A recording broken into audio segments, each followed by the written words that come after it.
بسم الله الرحمن الرحيم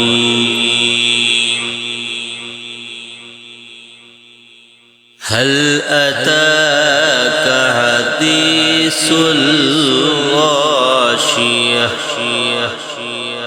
وجوه يومئذ خاشية عاملة ناصبة تصلى نارا حامية تسقى من عين آنية ليس لهم طعام إلا من ضريع لا يسمن ولا يغني من جوع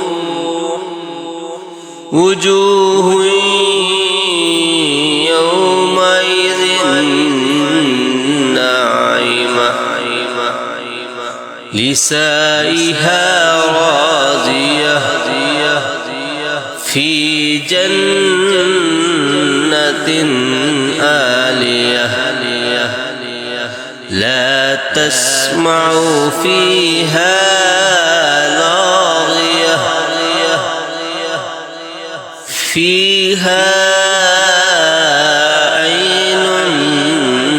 جارية فيها سرر مرفوعة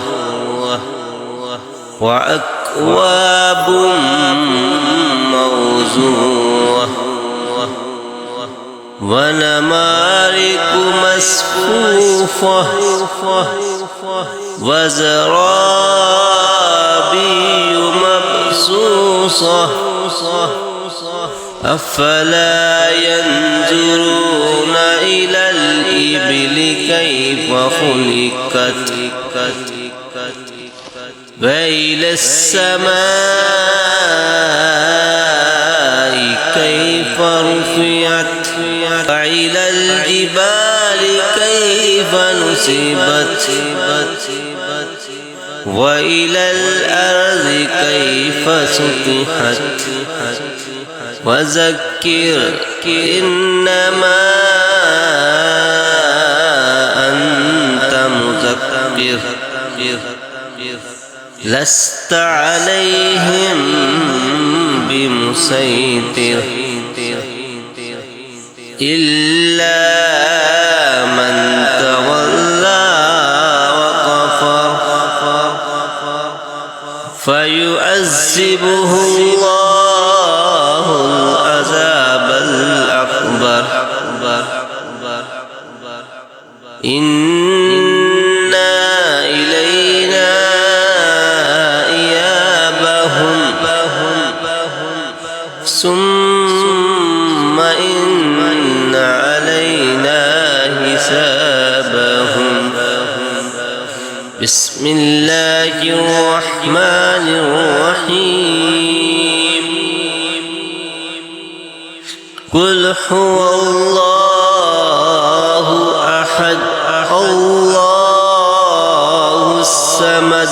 لم يلد ولم يولد ولم يكن له كفوا أحد صدق الله العظيم